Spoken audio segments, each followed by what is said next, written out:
Salut tout le monde. En compromis, voici la deuxième préparation qui comporte deux exercices. Le premier sur les nombres complexes. Bon, il s'agit de la résolution d'une équation du quatrième degré dans C. Et puis de montrer que les points images de ces solutions sont cocycliques, c'est-à-dire qu'ils appartiennent à un même cercle. Ça, c'est pour l'exercice 1. Pour l'exercice 2, il s'agit d'une fonction logarithmique qui contient trois parties. La partie principale, c'est l'étude d'une fonction auxiliaire pour déterminer son signe et pour l'utiliser dans la partie 2, qui contient bien sûr une fonction principale, c'est x, ces fonctions principales, qui comporte pas mal de questions un peu intéressantes. Et la troisième partie, c'est une suite numérique qui dépend dans son étude de la fonction f. Et finalement, nous avons des sommes spéciales. Et finalement, cette limite-là est très intéressante à calculer. Comment on calcule la limite de Sn sur ln de n. Comme d'habitude, vous mettez la vidéo sur pause, vous réfléchissez à la solution, et puis vous comparez avec celle proposée et commentée dans cette vidéo. Et bonne chance. Pour la solution de l'exercice 1, petit a, on nous demande de calculer p de i racine de 3. Donc il faut aller tout doucement ici, surtout au niveau des calculs dans le complexe, pour ne pas vous tromper. Après avoir bien calculé, on trouve 0. Donc i racine 3 est une racine de ce polynôme. Et on remarque que voilà, si z0 est une racine, alors son conjugué est aussi une racine. Pourquoi? Parce que si vous remarquez que p de z bar, c'est p de z de tout bar. Donc si par exemple vous avez p de z0 égale 0, alors quoi? On aura p de z0 bar égale 0. Or p de z0 bar, c'est p de z0 bar qui est égal à 0. Ça veut dire que z0 bar est une racine de p de z. C'est ce que j'ai appliqué. Donc voilà, on trouve l'autre solution, c'est z0 bar, c'est moins i racine de 3. On factorise, puis on développe, après l'avoir réduit, après l'avoir ordonné, et on le met sous cette forme pour identifier. Donc déjà, il faut identifier les termes constants. Ça, 3b avec 303, ça fait b égale 21. Et le coefficient de z3, c'est moins 6 ici, et donc a égale moins 6. Finalement, nous avons a égale moins 6 et b égale 21. Maintenant, on peut résoudre l'équation p de z égale 0 parce qu'on connaît a et b. Donc pour la première équation, il est clair que les solutions sont i racine 3 ou moins i racine de 3. Et les solutions de la deuxième équation du second degré, vous pouvez calculer delta ou bien vous pouvez remarquer que c'est le début d'une identité remarquable. Donc c'est la forme z moins 3 au carré. Or, quand je développe, ça va donner un 9 ici, donc que je retranche, et par suite, 21 moins 9, ça fait 12, que je ramène de l'autre côté, c'est moins 12, et c'est le carré de 2i racine de 3. Si vous faites le carré, vous allez trouver moins 12 ici. Finalement, donc z moins 3 égale 2i racine de 3, ou z moins 3 égale moins 2i racine de 3. Donc nous avons trouvé les deux autres solutions qui sont encore conjuguées. Juste après, on nous donne des points dont les images sont solutions, c'est-à-dire i racine de 3, moins i racine de 3, et ces deux complexes. Donc pour la construction, voilà, j'ai construit des points ici, mais je tiens à vous rappeler une chose. Donc, comment vous construisez racine de 3 exactement? Il y en a qui vont prendre par exemple à peu près. Non, il n'y a pas de peu près en géométrie, il faut placer les points exactement. Donc c'est pourquoi j'ai réalisé cette petite animation-là. Monter exactement les points A, B, C et D avec les affixes qui nous donnent, surtout ici racine de 3. Comment j'ai placé exactement racine de 3. Donc on procède de la façon suivante. Premièrement, dans le repère autonomie, nous avons ici les unités c'est 1, 1. Je prends ici ce côté c'est l'hypoténuse de ce triangle rectangle. Donc sa longueur c'est racine carrée de 2 d'après Pythagore. Et puis on prend la perpendiculaire à cette hypoténuse, bien sûr, et on prend ici cette longueur, on la rapporte ici, Et puis, on trace un nouveau triangle rectangle en ce point. Alors, qu'est-ce qu'on remarque ici? Ça, c'est racine carrée de 2. Ça, c'est 1. Alors, racine carrée de 2 au carré, ça fait 2. 2 plus 1 au carré, ça fait 1. 2 plus 1, ça fait 3. Donc, ça, c'est racine carrée de 3. Et puis, on prend le compas, on mesure cette distance et on la rapporte ici. Et ça, c'est comme ça que j'ai construit les points A, B, C et D dont il est question dans l'exercice. Pour la troisième question, il nous demande de calculer le rapport voilà, ce rapport-là, bien sûr, pour en déterminer un argument et par suite la nature du triangle BCD. Qu'est-ce qu'il faut faire? Il faut aller tout doucement ici, bien sûr, après avoir calculé, on trouve. Je factorise ici par 3. Il nous reste 1 plus i racine 3. Donc, comme je suis par le conjugué de 1 plus i racine 3, c'est 1 moins i racine 3. Donc, ça va donner 4. Ici, 3, ça fait 4 fois 12. Et après avoir calculé, on trouve ici un nombre imaginaire pur. Donc, c'est quoi? C'est de la forme. Donc, c'est un imaginaire pur dont un argument est moins pi sur 2, modulo de pi. Ça veut dire quoi? Que le triangle BCD est rectangle en B. Voilà la construction. Remarque bien que BCD ou bien BDC est un triangle rectangle en B. Même question pour le triangle ADC. Il faut calculer un argument de ZD moins ZA sur ZC moins ZA.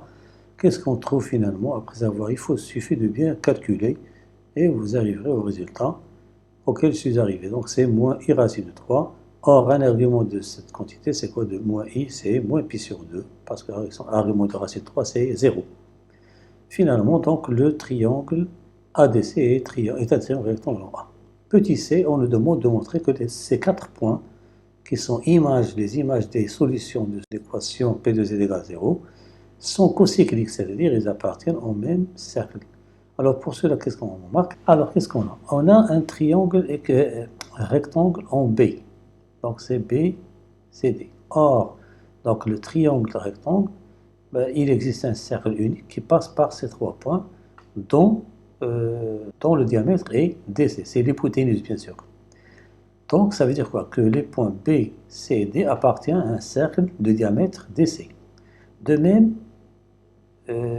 ADC est un triangle rectangle, donc le cercle circonscrit à ce triangle a pour diamètre DC. Donc nous avons les deux cercles, ils ont le même diamètre. Ça veut dire qu'il s'agit du même cercle, et par suite, les points A, B, C et D sont situés sur un même cercle de diamètre CD. Voilà, c'est ce que j'ai expliqué ici. On a BDC est un rectangle en B, donc le cercle circonscrit que j'ai appelé C1, ABDC a pour diamètre BDC. Et ADC est rectangle en A, donc le cercle circonscrit à ADC a pour diamètre aussi DC, c'est l'hypoténuse de ce triangle, donc A appartient à C1. Donc finalement que les 4 points A, B, C, D sont cocycliques, c'est-à-dire qu'ils appartiennent au cercle C1. Le cercle, bien sûr, il est le centre oméga, d'affixe petit oméga, c'était quoi? C'est le milieu du segment du diamètre DC, donc ça fait ZD plus ZC sur 2. Or, ZD, c'est quoi? C'est ZC bar. ZC plus ZC bar, c'est 2 réels de ZC.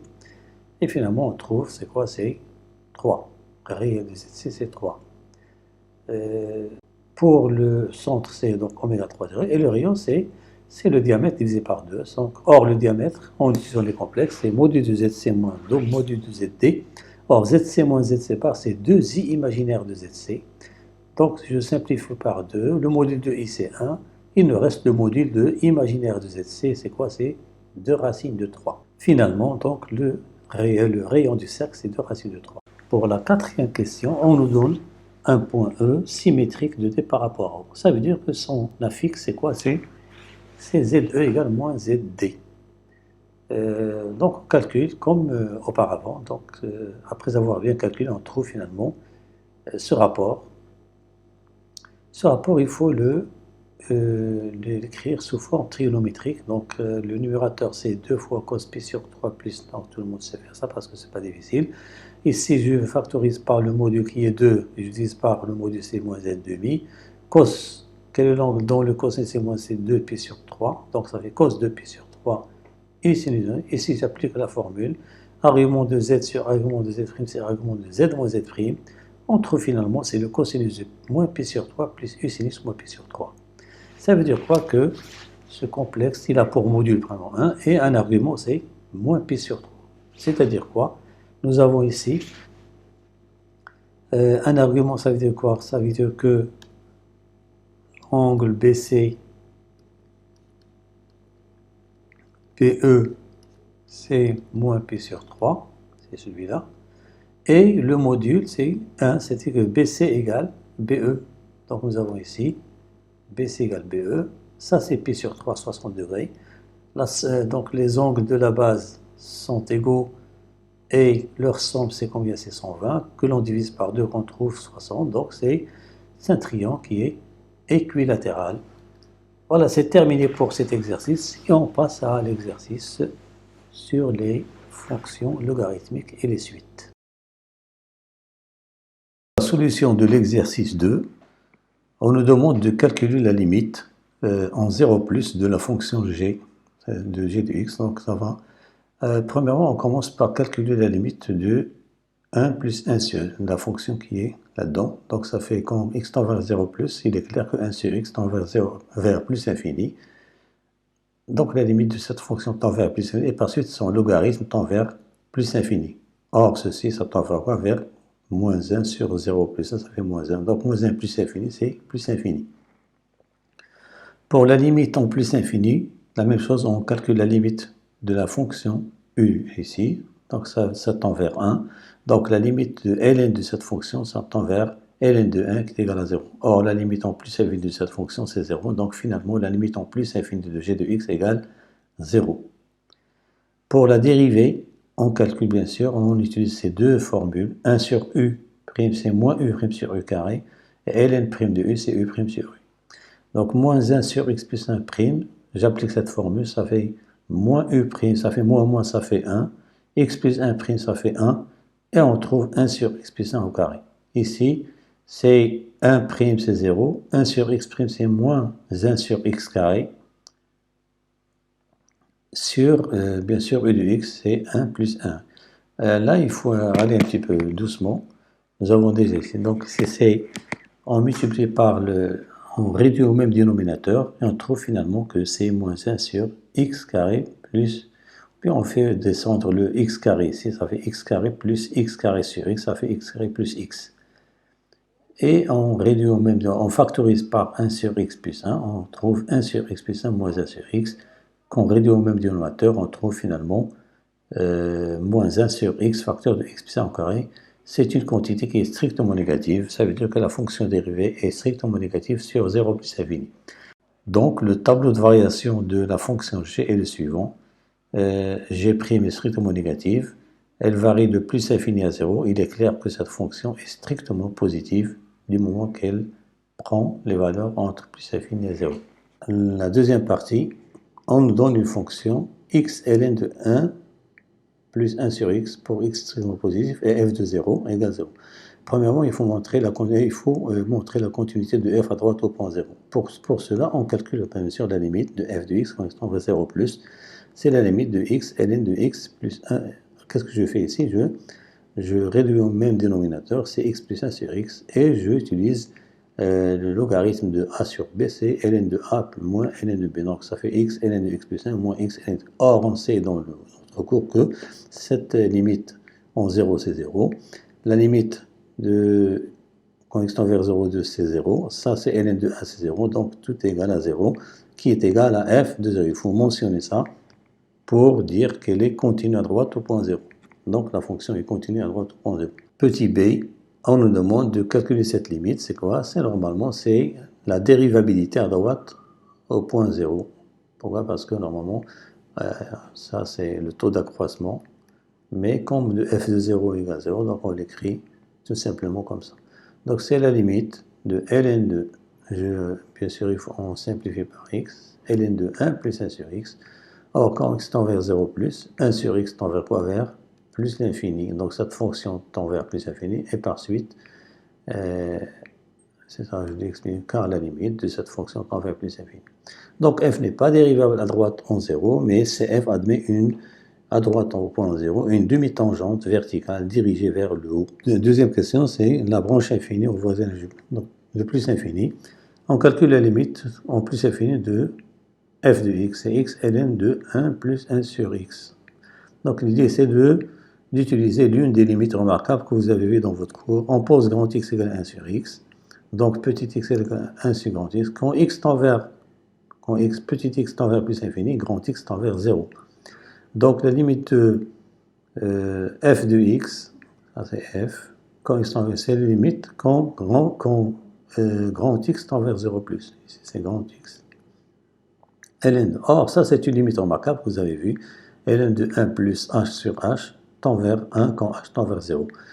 Ça veut dire quoi pour l'interprétation géométrique? Donc la droite d'équation y égale 1 est une asymptote horizontale ACF au voisinage de plus l'infini. Troisièmement, il faut calculer la dérivée bien sûr, il faut aller doucement ici. f' de x c'est quoi? C'est x', c'est u fois v', c'est donc u'v plus uv'.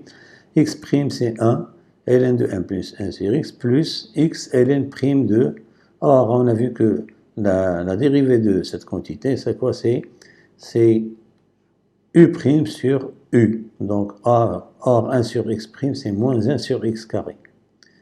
Et on calcule un petit peu, donc on multiplie par l'inverse, on trouve finalement ln de 1 plus 1 sur plus moins 1 sur 1. Ça, ce n'est autre que la fonction g qu'on a déjà traitée dans la première partie. On sait que g de x, donc ça c'est f' de x. Le signe de f' de x dépend de celui de g de x. Or, g de x est strictement positif sur 0 plus infini. Et voilà notre tableau de variation. Nous avons ici f n'est pas dérivable à droite au point 0. C'est pourquoi on prend deux traits ici. Voilà, f de 0 c'est 0. La limite en plus infini c'est 1. Moi, je préfère écrire y égale 1 pour me rappeler que c'est une asymptote horizontale. Là, pour la courbe, voilà, nous avons une demi-tangente verticale, donc elle vient du point O, elle est strictement croissante, elle va, ici nous avons une asymptote horizontale au voisinage de plus infini. On pose un égale à 1 plus 1 sur n à la puissance n pour n appartenant à n étoile, et Vn égale à ln de un. Bon, petit a, qu'est-ce qu'on veut? Il faut vérifier que Vn égale à f de n, c'est pas difficile. Ln de un, c'est quoi? C'est ln de 1 plus 1 sur n, n. Or, ln de a à la puissance n, c'est n, ln de a. Voilà, c'est ce que j'applique ici. Donc, c'est f de n. Donc, voilà, nous avons f de n, Vn égale à f de n. Montrons que un est croissante. Alors, pour ça, qu'est-ce qu'on a? On a Vn plus 1 égale à f de n plus 1. Et Vn égale à f de n. Or, f est strictement croissante sur 0 plus infini. Donc, f de n plus 1 est supérieur à f de n. Et par suite, nous avons Vn plus 1 supérieur à Vn, implique que or Vn plus 1 c'est ln de n plus 1. Et Vn c'est ln de n. Or, le ln, vous l'avez vu, ça dans le cours.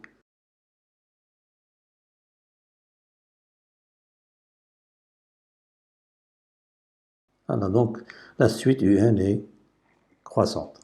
Petit b, en général, on utilise les variations d'une fonction. Ça, donc on va prendre la fonction u, c'est ln de 1 plus x moins x, sur l'intervalle 0 plus infini, bien sûr. U' de x, c'est quoi? C'est 1 plus x' sur 1 plus x, donc c'est 1 sur 1 moins 1. Après avoir réduit au même dénominateur, on trouve x sur 1 plus 1. Elle est négative ou nulle. Ça veut dire quoi? Que u est décroissante sur 0 plus infini. Donc, quel que soit x supérieur ou égal à 0, nous avons u de x inférieur ou égal à u de 0. Parce qu'elle est décroissante. Or, u de 0, c'est quoi? C'est ln de 1 moins 0, c'est 0. Et par suite, nous avons u de x inférieur ou égal à 0. Donc, on remplace ici, donc ça fait ln de 1 plus x moins x inférieur à 0. Je ramène moins x de l'autre côté et on obtient l'inégalité qu'on nous demande.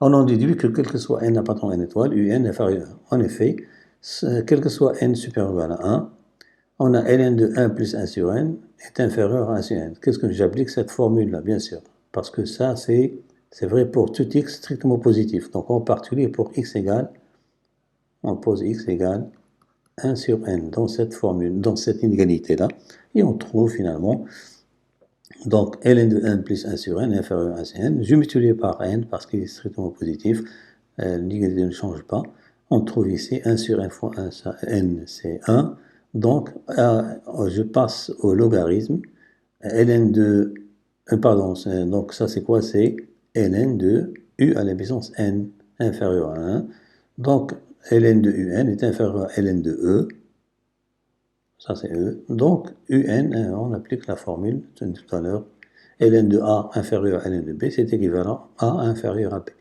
Et par suite, nous avons un est inférieur à e. Donc ça veut dire quoi? La suite, elle est majorée par e, et comme elle est croissante, elle converge vers une limite qui est strictement positive.